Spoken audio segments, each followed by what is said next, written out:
Good morning everybody.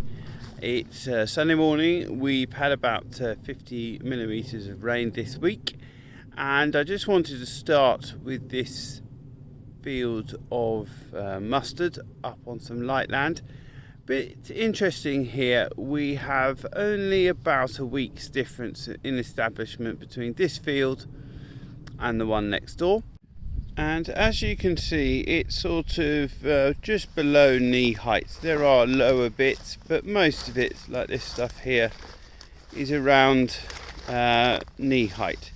Just coming into flower, but overall quite consistent. This was all blown on by the Kuhn Aero and stubble raked in. So it's got quite a consistent establishment, but quite clearly knee height. Now, if we contrast this with next door, noticeably different. This block is destined for spring oats, and it's being grown conventionally. As I walk along, I'm also trying to discount some other contributing factors. So at the bottom of this field, we've got some short work. As you can see, the boundaries there, and you can't see it, but basically the corner of the field's here, so we've got some short work at this end of the field. This was sold for straw. I've got a video for this being baled. This field, at the bottom here, this short work was chopped, and then it was put in rows at the top and then chopped right at the top again. Now, interestingly enough, this bottom of the field, nice and thick, relatively thick as you go in the middle, and then thin right on top. So if it was the effect of straw, you would expect to see this bottom half looking poor and the top half of the field looking poor, as the mustard had to compete with the bacteria that are rotting down the straw in solution. And the reason for that is the straw is a relatively high carbon source, so the bacteria need N, available N, in order to replicate and balance their body's C to N ratio. So, but we've got chopped here, chopped at the far end. This is strong, that is poor or stronger, but both of them are still poorer than the field next door. So one other thing that I'd like to check when I get back to the office is what our herbicide strategy was in this field. It's something that I am always quite concerned about, is the effect that residual, especially SUs, are having on the establishment of a cover crop. So that's something, but let's carry on the walk and let's have a look at the field next door. So as you can see, the sheep are already in this field next door. The crop is approximately, I would say, mid-chest height, well into flowering, and the sheep are enjoying it. So this is the thick field that I'm talking about, and going by our measure, there's a sheep just there. Can't really see them yet. I'm trying to get the proportion for this, but as you can see, I'm not the tallest, but even still, this mustard is plenty tall enough. So I'd say it's a good 4 and a bit feet, 4 foot. And as you can see, there's still a fair amount for them to go at. Although it's thick here, for example, you go not too far away and there are openings where they have made a hole in it and opened it up. So it has this remarkable grazing characteristic where it looks like nothing's happened, and then suddenly the sheep appear, and then that's your warning sign that they're nearly finished, and within a couple of days after that it's all stripped bare. So this was full winter wheat, and we crossed through the hedge, and this crop, this is probably some of the better post-spring wheat established mustard. It's about a week's difference. The lines you can see from where it was being blown out of the aero. where the booms cross over, you've got a bit of overlap. Seed rate is going up a little bit. You get a bit more yellowing. So let's just assume that seed rate causes yellowing. The field next door, poking through the gap there, in flower, is following winter wheat, but this is following spring wheat. Also often asked what the seed rate is. So this was 7 kilos a hectare here, just blown on, and stubble raked in, as I said before. Both fields treated the same. So this is some land that I rent, conventionally grown, therefore we're interested in limiting expenditure on cover crops as much as possible, hence why it's 7 kilos and blown on, and it's a straight mix rather than a diverse mix. But so cheap and cheerful cover crop.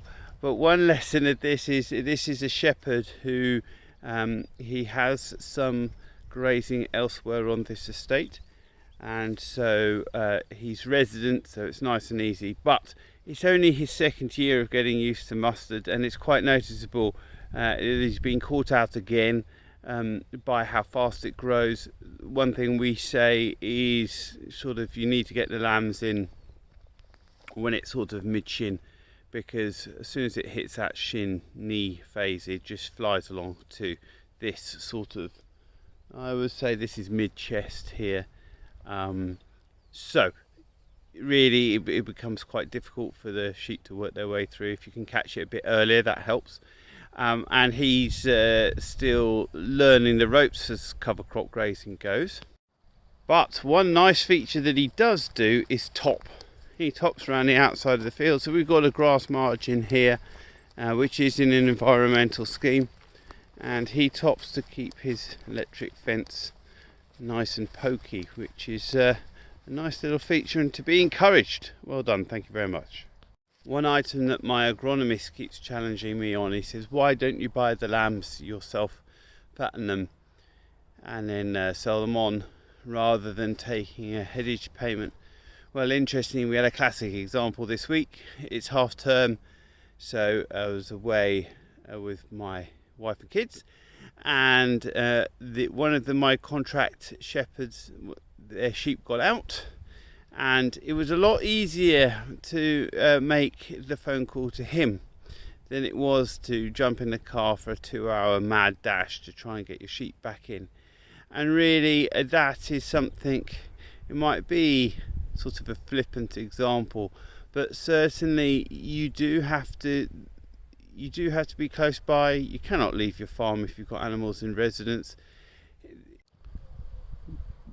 We were also talking about grazing management the other day, and this is a feature that really helps with shepherds. I don't know if you can see, you've got a couple of sheep in there, but it really helps when the next move is from here through that gate and into another 18 hectare block. So that's a real advantage to them. Very few moves, and something to really consider when you're laying out a grazing scheme. I think on reflection it is mostly ground quality. The heavier the ground, the bigger the plants in amongst the spring wheat, but that doesn't quite explain the sheer difference in size between the ex spring wheat and ex winter wheat ground. So back to the computer, I think. Both Buddha and Hiatus are sulfonyl urea based products. However, we use Hiatus later in the season because of its shorter persistency. In the case of Buddha and Hiatus, the winter wheat had a later application than the flexi wheat. Could the Broadway star be the culprit? However, it was only applied to the headlands, so again I don't think the difference is due to residual herbicides. So back at home now, I thought I'd just take the opportunity to share the aftermath of the sheep and how this cover crop grazing now looks. So as you can see, the mustard has been stripped bare. As opposed to last week, the ground cover is also gone. There is a little bit of green leaf left. I would expect a little bit of the plants to grow back a little bit. We haven't had any frost yet, but I would anticipate that these mustard plants, it's a bit like some fresh leaf, but mostly these mustard plants will die now. However, what will be interesting is the effect on these tillage radish, whether they can recover from this grazing. Quite significant root in. Obviously that's not going to grow anymore, but it'll be interesting to see. I would like, in an ideal world, I'd like a little bit more leaf cover so that the surface is not left exposed. But fundamentally, all the residue was chopped, and yet we can still see soil. So it just goes to show that we have got an active biology in effect on this ground. It is breaking down the residue, which is a very good sign that we've got active biology processing, a good flywheel, the cycle's moving around fast. So more grazing to follow, more effects to follow through the winter. Thank you very much for watching. Please give us a thumbs up, subscribe to the channel. See you next time.